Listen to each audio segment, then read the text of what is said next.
ওগো নবীজি কোন বাঁধনে বলো বেঁধেছ আমায়, মন সে তো মানে না, ভুলতে যে পারি না, বারে বারে ছুটে যায় তব রওজায়। কোন বাঁধনে বলো বেঁধেছ আমায়।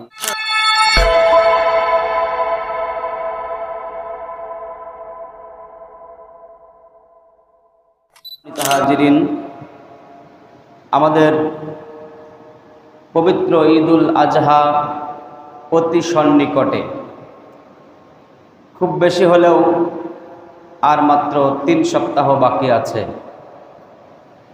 তো কুরবানির ইতিহাস ফজিলত নিয়ে কিছু কথা বলা দরকার, কারণ মানুষ এই সময়তেই নিয়ত করেন কুরবানি করবেন কি করবেন না।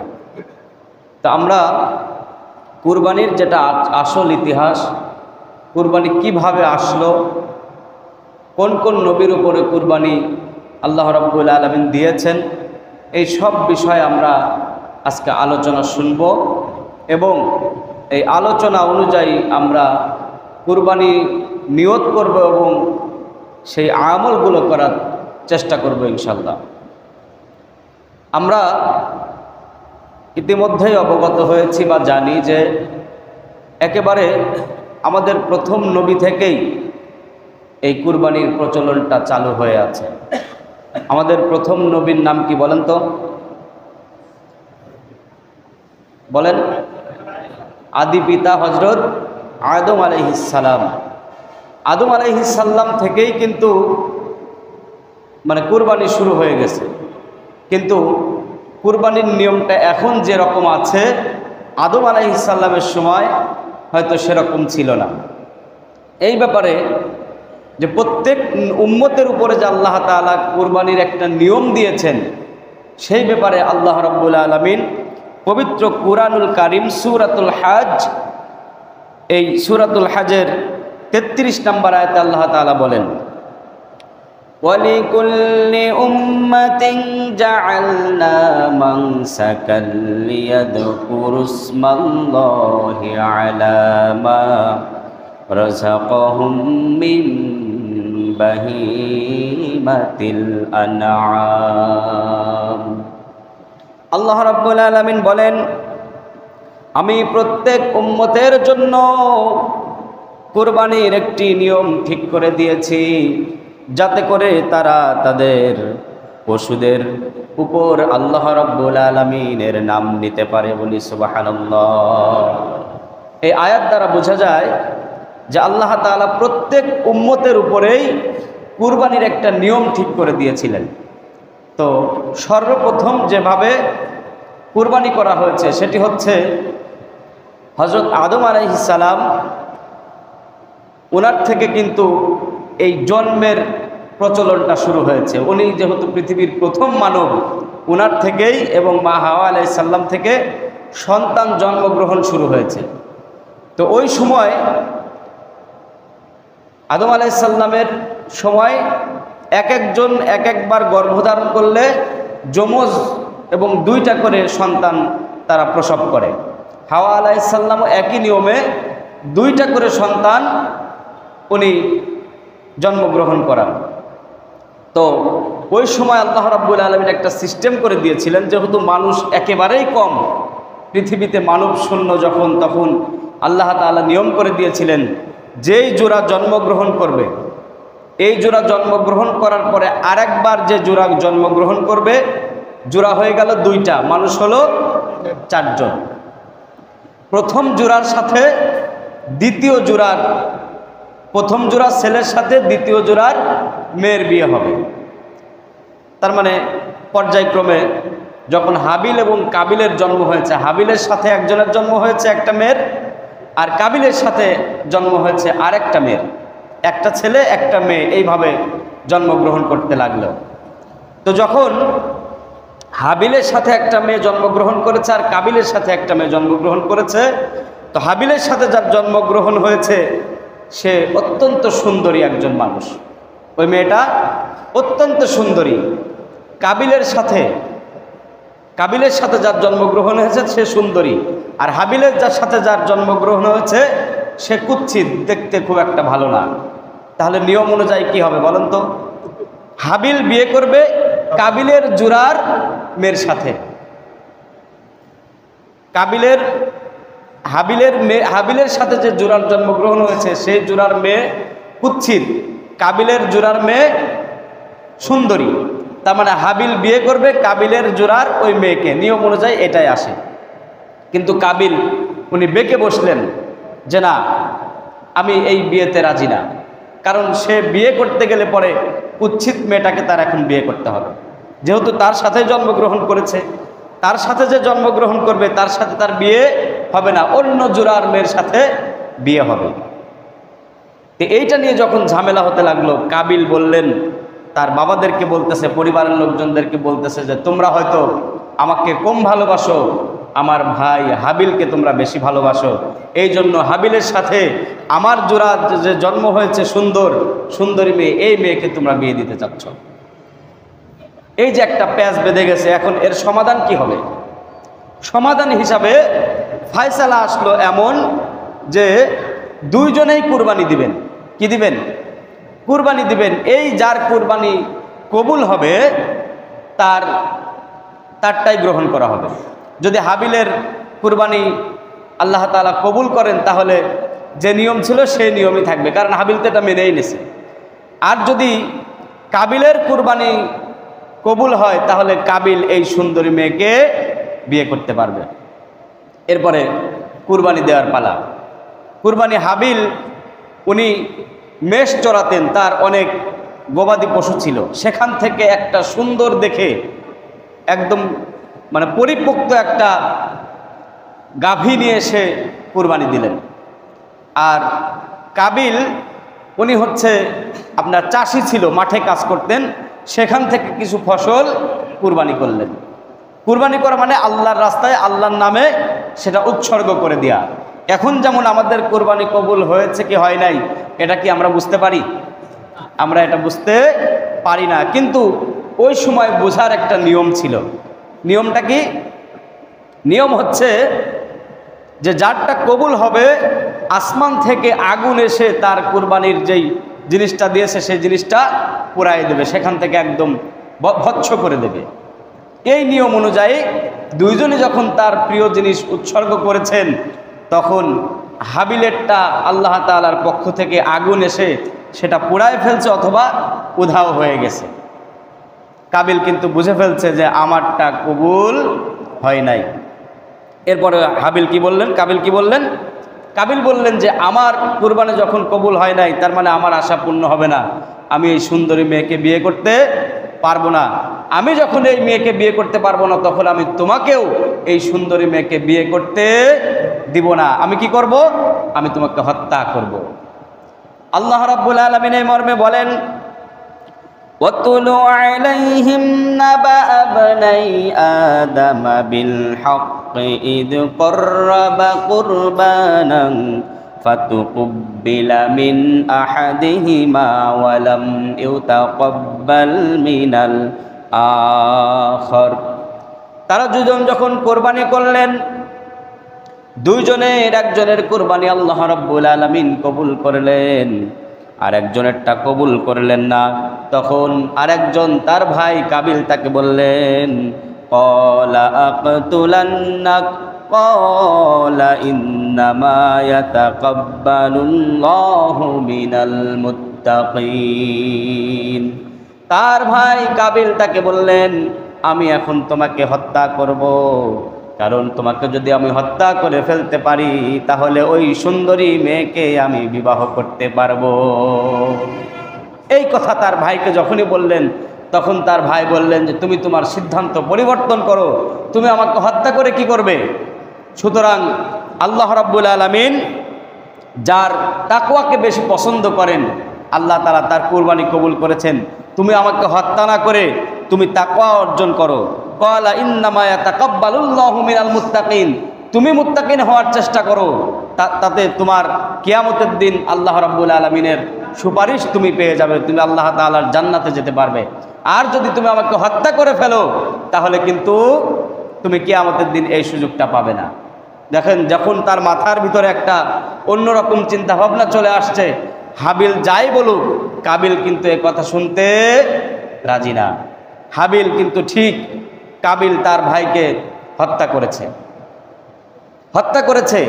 এই যে দেখেন, এখান থেকে আমাদের যে শিক্ষা সেটা হচ্ছে যে এখনো যদি আমরা কুরবানি করি, আর কুরবানি কবুল হওয়ার জন্য শর্ত হচ্ছে মুত্তাকি হতে হবে। যে মুত্তাকি তার কুরবানি কবুল হবে। আপনি যদি 1 কোটি টাকা দিয়ে 1 লক্ষ টাকা দিয়ে যদি আপনি কুরবানি করেন আর আপনার ভিতরে যদি তাকওয়া না থাকে, তাহলে এই আয়াত দ্বারা বোঝা যায় আপনার কুরবানিও আল্লাহ তাআলার কাছে গ্রহণযোগ্য হবে না। সুতরাং কুরবানি করতে হলে এই দিকে আমাদের খুব লক্ষ্য করতে হবে। আপনি কয়েকটা জিনিস লক্ষ্য করবেন। তার প্রথম নাম্বার হচ্ছে, আপনি কুরবানি করবেন, আপনার এই কুরবানির টাকা হালাল হতে হবে।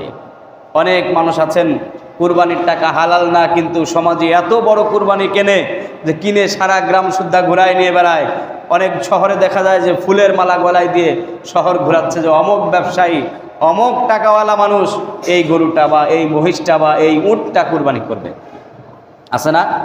এই যে দেখায় নিয়ে বেড়াচ্ছে, তা অথচ তার টাকা যদি হারাম হয় তাহলে কশ্চিন কালেও তার কুরবানি আল্লাহ তাআলা কবুল করবেন না। এখান থেকে আমরা এটাই বুঝতে পারি। এই মর্মে আল্লাহ রাব্বুল আলামিন আরও আয়াত নাজিল করেছেন। আপনার কুরবানি কবুল হবে কি হবে না এটা আপনি নিজেই বুঝতে পারবেন। আল্লাহ তাআলা সেই আয়াতও আমাদেরকে জানাই দিয়েছেন। আল্লাহ রাব্বুল আলামিন সূরাতুল হজ 36 নম্বর আয়াতের মধ্যে বলেন, লা ইয়ানালুল্লাহা লুহুমুহা ওয়ালা দিমাউহা ওয়ালাকিন ইয়ানালুহুত তাকওয়া মিনকুম। আল্লাহ রাব্বুল আলামিন বলেন, আমি তোমাদের কুরবানির গোশত আমার কাছে আসে না, রক্তও আসে না, আমার কাছে যেটা আসে সেটা হচ্ছে ইয়ানালুহুত তাকওয়া মিনকুম, আমার কাছে তাকওয়া আসে। বলি সুবহানাল্লাহ। আল্লাহ বলতেছেন যে আমার কাছে রক্তও আসে না, গোশতও আসে না, তোমার ওই গোশত রক্ত কোনো কিছুই কিন্তু আমি গ্রহণ করি না। আমি গ্রহণ করি একটা জিনিস, সেটা হচ্ছে তাকওয়া। সুতরাং আপনি যদি তাকওয়াবান হন, আপনি যদি তাকওয়ার চর্চা করেন, তাহলে অবশ্যই অবশ্যই আপনার কুরবানি গ্রহণ করবেন একজন, তিনি কে? আল্লাহ। সম্মানিত হাজিরিন, এটা হচ্ছে আদম আলাইহিস সালামের যুগ থেকে কুরবানি এইভাবে হয়ে আসতেছে। এরপরে কুরবানি এটা কিন্তু একটা পরীক্ষা। আপনার টাকা পয়সা আছে, টাকা পয়সা থাকলেই আপনি আল্লাহ তাআলার সন্তুষ্টির জন্য কুরবানি করতে পারবেন, বিষয়টা কিন্তু এমন নয়। যেমন ইব্রাহিম আলাইহিস সালামকে তার সন্তানকে কুরবানি করতে বলেছেন। এই যে সন্তানকে কুরবানি করতে বলেছেন, এটা কি আল্লাহ তাআলা আসলেও তার সন্তানকে কুরবানি করার জন্য বলেছেন নাকি পরীক্ষা করেছেন? সব থেকে বেশি পরীক্ষা নিয়েছেন আল্লাহ তাআলা হযরত ইব্রাহিম আলাইহিস সালামকে। ইব্রাহিম আলাইহিস সালাম নিঃসন্তান, তার কোনো সন্তান ছিল না। আল্লাহ রাব্বুল আলামিনের কাছে সন্তান চাইছে। ইব্রাহিম আলাইহিস সালাম তার কোনো সন্তান নাই, সন্তান চাইছে একজনের কাছে, তিনি কে? আল্লাহ। আর আমাদের সমাজের মানুষের যদি সন্তান না হয় তাহলে আমরা মাজারে চলে যাই, অমুক বাবার দরবারে চলে যাই, অমুক জায়গায় যে সেজদা করি, অমুক গাছে যে লাল নীল কালো সুতা বেঁধে দিয়ে আসি, যে এইগুলা করলেই মনে হয় সন্তান হবে। ঠিক কিনা? আছে না নাই? এরকম আমাদের সমাজের মানুষ বহু আছে যারা মাজারে যায়। মাজারের সাহিত্য ব্যক্তি, সেই তো আল্লাহ তাআলার কাছে চাইবে, আপনি তার কাছে কি চাইবেন? একজন মৃত ব্যক্তি, সে আপনাকে কি দিতে পারবে? আপনার কোথায় তো সে বুঝবে না। সম্মানিত হাজিরিন, এই জন্য দেখেন ইব্রাহিম আলাইহিস সালামের বয়স যখন 86 বছর হয়ে গেছে, তখনও তার কোনো সন্তান নাই। ইব্রাহিম আলাইহিস সালাম আল্লাহ তাআলার কাছে সন্তান চাইছে। যাদের সন্তানাদি হয় না, তারা এই ইব্রাহিম আলাইহিস সালাম যেই দোয়া আল্লাহ তাআলার কাছে পড়েছিলেন, চেয়েছিলেন, সন্তান চেয়েছিলেন, এই দোয়াটা যদি আপনিও পড়েন, আল্লাহ তাআলা যদি তাকে 86 বছরে যদি সন্তান দিতে পারে, আপনাকে কেন দিবে না? আল্লাহ রাব্বুল আলামিনের কাছে ইব্রাহিম আলাইহিস সালাম প্রতিনিয়ত দোয়া করেন। ইব্রাহিম আলাইহিস সালাম বলেন, রব্বি হাবলি মিনাস সলিহিন। আল্লাহ রাব্বুল আলামিনের কাছে বলেন, হে আমার পরওয়ারদিগার, আমার প্রভু, আমার রব, আপনি আমাকে একটা ধৈর্যশীল সন্তান দান করুন, বলি সুবহানাল্লাহ। একটা ধৈর্যশীল পুত্র সন্তান আপনি আমাকে দান করুন। এই যে রব্বি হাবলি মিনাস সালিহিন, এটা আল্লাহ তাআলার কাছে সন্তান চাওয়ার দোয়া, অথচ আমরা এই দোয়া না করে আমরা চলে যাই পীরের দরবারে, মৃত ব্যক্তির মাজারে, সেখানে যে ঘন্টার পর ঘন্টা সেজদা করি। এই শিরকি কাজে আমরা লিপ্ত থাকি। এই দোয়া যখন ইব্রাহিম আলাইহিস সালাম আল্লাহ তাআলার কাছে বললেন, আল্লাহ রাব্বুল আলামিন ইব্রাহিম আলাইহিস সালামের কথার জবাবে, দোয়ার জবাবে জানায় দিলেন, ফাবাশশারনাহু বিগুলামিন হালিম। জোরে বলি আল্লাহু আকবার। আল্লাহ রাব্বুল আলামিন ইব্রাহিম আলাইহিস সালামের দোয়ার জবাবে জানায় দিলেন, ওগো ইব্রাহিম, আমি তোমাকে একটি সৎ কর্মশীল পুত্র সন্তানের সুসংবাদ দিয়ে দিলাম, বলি সুবহানাল্লাহ। দোয়া কবুল করলেন, অ্যাকসেপ্ট হলো। আল্লাহ তাআলা তাকে একটি পুত্র সন্তান দান করলেন। এই সন্তানকে নিয়ে আল্লাহ তাআলা আবার পরীক্ষা করলেন। এখানে ওই পরীক্ষার দিকে আমি যাব না। এই সন্তানটি যখন বড় হতে লাগলো, একটু হাঁটাচলা করতে লাগলো, বাবার সাথে এক জায়গায় যাইতে পারে, কিছু বোঝার মতো বয়স হয়েছে, 5-7 বছর বয়স হয়ে গেছে, ওই সময় আল্লাহ রাব্বুল আলামিন আবার ইব্রাহিম আলাইহিস সালামকে পরীক্ষায় ফেললেন। এই সন্তানকে নিয়ে কিন্তু একবার পরীক্ষা করা হয়েছে, মরুভূমির ভিতরে তাদেরকে রেখে আসা হয়েছে। সন্তান এবং সন্তানের মাকে মরুভূমির ভিতরে রেখে আসছে। এরপরে যখন একটু বড় হয়েছে তখন আবার পরীক্ষা শুরু। আল্লাহ রাব্বুল আলামিন জানায় দিলেন, ফালাম্মা বালাগা মাআহুস সা'য়া ক্বালা ইয়া বুনাইয়া ইন্নী আরা ফিল মানামি আন্নী আযবাহুকা ফানদুর মাযা তারা। আল্লাহ রাব্বুল আলামিন ইব্রাহিম আলাইহিস সালামকে স্বপ্নের মধ্যে জানায় দিলেন। ইব্রাহিম আলাইহিস সালাম বলছেন, হ্যাঁ আমার পুত্র, যখন আমার পুত্র একটু আমার সাথে চলাফেরা করার মতো বয়স হয়ে গেছে, তখন আমি আমার পুত্রকে বললাম, ইয়া বুনাইয়া, হে আমার পুত্র, আমি স্বপ্নে দেখতেছি আমি তোমাকে জবাহ করতেছি। বাবা সন্তানকে বলছে, হে আমার পুত্র, আমি স্বপ্নে দেখলাম আমি তোমাকে জবাহ করতেছি। ক্বালা ইয়া আবাতি ফাআল মা তুমার। এই ছেলেকে যখন তার বাবা বললেন, আমি তোমাকে স্বপ্নে দেখলাম যে আমি তোমাকে জবাহ করতেছি, তুমি কি বলো এটা? তখন সন্তান এক কথায় এক বাক্যে জানায় দিলেন, সাতাজিদুনি ইনশাআল্লাহু মিনাস সাবিরিন। জোরে বলি আল্লাহু আকবার। ইব্রাহিম আলাইহিস সালাম আর কোনো কথা না শুনে বললেন যে এটা যদি আল্লাহ তাআলার পক্ষ থেকে এসে থাকে তাহলে আপনি প্রস্তুতি গ্রহণ করুন, আপনি আমাকে ধৈর্যশীলদের কাতারে পেয়ে যাবেন, বলি সুবহানাল্লাহ। ইব্রাহিম আলাইহিস সালাম কিন্তু যখনই স্বপ্ন দেখেছে, এই নবীদের স্বপ্নটাও ওহী, স্বয়ং আল্লাহ তাআলার পক্ষ থেকে যখন এই অর্ডার এসে গেছে, উনিও নিয়ত করে ফেলেছেন যে তার সন্তানকে উনি জবাহ করবে, কুরবানি করবে।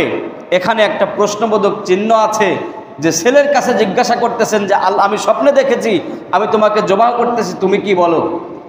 এখানে তার সন্তানকেও আবার একটা পরীক্ষা করা হয়েছে যে দেখি আমার সন্তান আমার সাথে একত্বতা প্রকাশ করেন কিনা।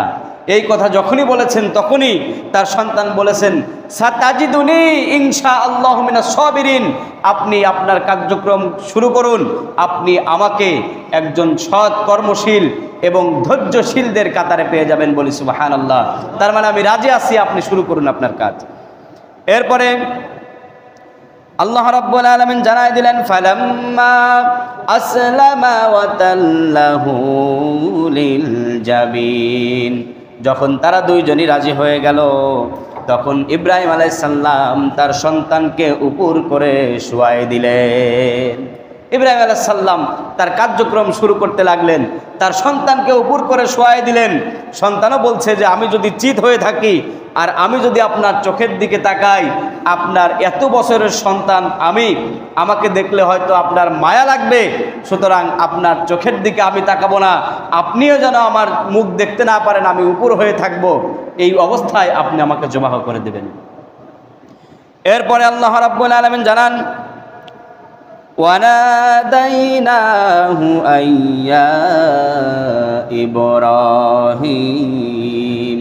ইব্রাহিম আলাইহিস সালাম যখন তার সন্তানের গলায় ছুরি চালায় দিলেন, তখন আল্লাহ রাব্বুল আলামিন বললেন ওনাদাইনাহু আইয়া ইব্রাহিম, আল্লাহ রাব্বুল আলামিন বলেন আমি আওয়াজ দিয়ে বললাম হে ইব্রাহিম, আওয়াজ দিয়ে বললাম হে ইব্রাহিম দাঁড়াও, আমি তোমাকে তোমার সন্তান জবাহ করার জন্য বলি নাই, আমি তো তোমাকে পরীক্ষা করার জন্য বলেছি। বলি সুবহানাল্লাহ। এরপর আল্লাহ তাআলা জানাই দিলেন কদ সাদাকাতার রুয়া ইন্না কাযালিকা নাজিসিল মুহসিনিন, তুমি স্বপ্নকে সত্য করে দেখিয়েছো, আমি সৎকর্মশীলদেরকে এভাবেই পুরস্কার দিয়ে থাকি। বলি সুবহানাল্লাহ। আল্লাহ তাআলা ইব্রাহিম আলাইহিস সালামকে বললেন আইয়া ইব্রাহিম, হে ইব্রাহিম ওয়েট, থেমে যাও, আমি তোমাকে তোমার সন্তানকে প্রকৃত পক্ষেই জবাই করার জন্য বলি নাই, আমি তুমি যেমন স্বপ্ন দেখেছো এবং স্বপ্নকে যখন সত্য করার জন্য তোমার সন্তানের গলায় তুমি ছুরি চালিয়ে দিয়েছো, তার মানে তুমি তোমার সন্তানকে জবাই করে ফেলেছো, তুমি পরীক্ষায় পাশ করে গেছো, আমি তোমাকে উপহার দিলাম। কি উপহার দিলাম?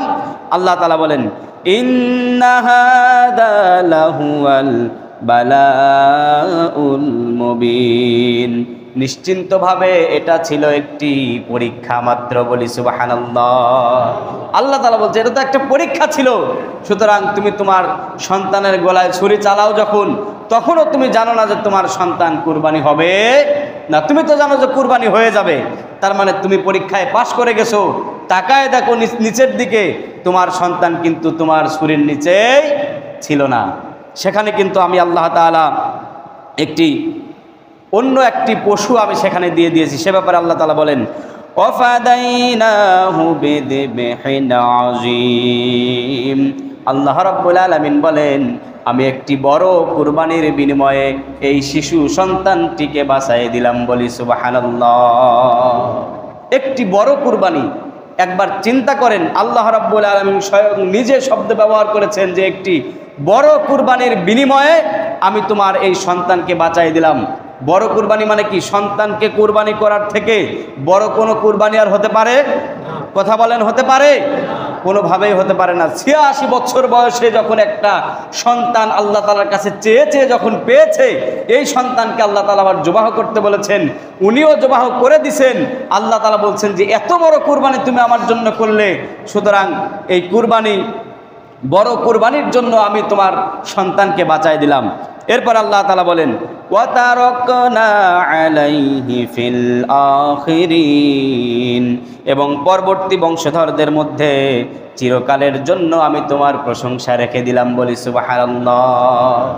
পরবর্তী বংশধর যারা আছে, আমরা তার পরবর্তী বংশধর, এরকম ইসমাঈল আলাইহিস সালামের বংশে মুহাম্মদ সাল্লাল্লাহু আলাইহি ওয়াসাল্লাম জন্মগ্রহণ করেছে, এভাবে পর্যায়ক্রমে জন্মগ্রহণ এখনো হচ্ছেই। সুতরাং আল্লাহ রাব্বুল আলামিন এখনো কিন্তু ইব্রাহিম আলাইহিস সালামের প্রশংসা রেখে দিয়েছে। যেমন আমরা নামাজের মধ্যে দরুদ ইব্রাহিম পড়ি, সেখানে ইব্রাহিম আলাইহিস সালাম সম্পর্কে কথা এসেছে এবং তার প্রশংসা করা হয়েছে। বলি সুবহানাল্লাহ। আল্লাহ রাব্বুল আলামিন বলেন সালামুন আলা ইব্রাহিম, শান্তি বর্ষিত হোক স্বয়ং ইব্রাহিম আলাইহিস সালামের প্রতি। সুবহানাল্লাহ। স্বয়ং আল্লাহ রাব্বুল আলামিন বলছে শান্তি বর্ষিত হোক ইব্রাহিম আলাইহিস সালামের প্রতি। এরপর আল্লাহ তাআলা বলেন কাযালিকা নাজিল মুহসিনিন, আমি সৎ কর্মকারীদেরকে এভাবেই পুরস্কৃত করে থাকি। বলি সুবহানাল্লাহ। যারা সৎ কর্মশীল, সৎ কাজ করে, আমি তাদেরকে এভাবেই পুরস্কার দিয়ে থাকি। বলি সুবহানাল্লাহ। এই যে সেখানে ইব্রাহিম আলাইহিস সালামের সন্তানের পরিবর্তে সেখানে দুম্বা আল্লাহ তাআলা দিয়ে দিয়েছেন, তারপর থেকে একটা পশু দিয়েছেন, তারপর থেকেই কিন্তু পশু কুরবানি শুরু হয়েছে। তার আগে কিন্তু পশু কুরবানির সিস্টেম ছিল না। সময় অনুযায়ী এক এক সময় এক এক জিনিস কুরবানি করা হয়েছে। সুতরাং আপনি কুরবানি করবেন একমাত্র, শুধুমাত্র, কেবলমাত্র আল্লাহ তাআলার রাজি খুশির জন্যই করতে হবে। যদি আপনি আল্লাহ তাআলার রাজি খুশির জন্য না করেন, মানুষ দেখাবার জন্য করে থাকেন, তাহলে কোশ্চিন কালেও আপনার এই কুরবানি আল্লাহ তাআলার কাছে গ্রহণযোগ্য হবে না। সম্মানিত হাজিরিন, কুরবানি সম্পর্কে অসংখ্য অগণিত প্রশ্ন আপনাদের মনের মধ্যে ঘুরপাক খাচ্ছে। আমি আগামী সপ্তাহে আপনাদের জন্য কিছু প্রশ্ন এবং উত্তর আমি ম্যানেজ করতেছি সেগুলো নিয়ে আসবো ইনশাল্লাহ। আপনাদের মনের ভিতরে যে প্রশ্ন আছে সেই প্রশ্নগুলো আমি উত্তর দিয়ে দিব এবং সেগুলো আপনাদের জানা হয়ে যাবে ইনশাল্লাহ। তো আজকের যেই আলোচনা, এই আলোচনা থেকে আমাদের শিক্ষা হচ্ছে, আমাদের ভিতরে যদি তাকওয়া থাকে, আমরা যদি তাকওয়া অর্জন করতে পারি, তাহলেই আমাদের কুরবানি আল্লাহ তাআলার কাছে কবুল হবে। যদি তাকওয়া আমাদের না থাকে তাহলে আমাদের কুরবানি কিন্তু কবুল হবে না। এবং আমি দেখেছি আমার চোখের সামনে কিছু মানুষ আছেন কুরবানি করেন অথচ নামাজ আদায় করেন না। এমনকি কুরবানি করবেন ঈদের দিন সকালে ফজরের ফরজ নামাজটাও সে কিন্তু পড়তে আসে না। আছে না নাই? আছে। তাহলে তার ভিতরে কতটুকু তাকওয়া আছে আপনি চিন্তা করেন। কি জন্য সে কুরবানি দেয়? সে তো মানুষ দেখাবার জন্য, না হয়তো গোশত খাওয়ার জন্য। যদি এই দুইটার কোনো কারণ কোনোটাই যদি না হবে, তাহলে সে নামাজ কেন পড়ল না? কুরবানির থেকে নামাজ বেশি গুরুত্বপূর্ণ। সম্মানিত হাজিরিন, এই জন্য আমরা চেষ্টা করব আমাদের প্রিয় জিনিস কিন্তু এখন আমাদের টাকার জন্য আমরা সব কিছু করতে পারি। এই টাকা দিয়ে কুরবানি কিনবো, কুরবানিটা যেন একেবারে ভালোটা হয়, আমাদের অবস্থার ভিতরে, আমাদের সামর্থ্যের ভিতরে যেটা আছে সেইটা দিয়ে সব থেকে ভালোটা আমরা কেনার চেষ্টা করব। কারণ হচ্ছে আল্লাহ রাসূল সাল্লাল্লাহু আলাইহি ওয়াসাল্লাম বলেন যে কুরবানির পশু যার যত বড় হবে, এই বড় পশুর গায়ে কিন্তু বেশি পশম থাকে। এই কুরবানির পশুর গায়ে যত পশম থাকবে তত সওয়াব তার আমলনামায় লেখা হবে বলি সুবহানাল্লাহ। এজন্য আমরা চেষ্টা করব আমরা ভালোটা কেনার জন্য এবং হালাল টাকা দিয়ে কেনার জন্য।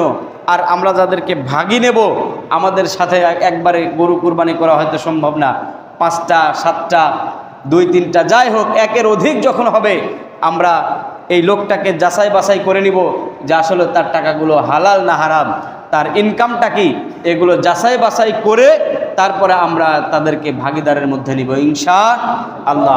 আমরা যে আলোচনা শুনলাম, এই আলোচনা অনুযায়ী আমরা সকলেই যেন আমল করতে পারি। আল্লাহ রাব্বুল আলামিন যেন সে তৌফিক, সেই ইমানি শক্তি যেন আমাদেরকে দান করেন। সকলে বলি আল্লাহুম্মা আমিন।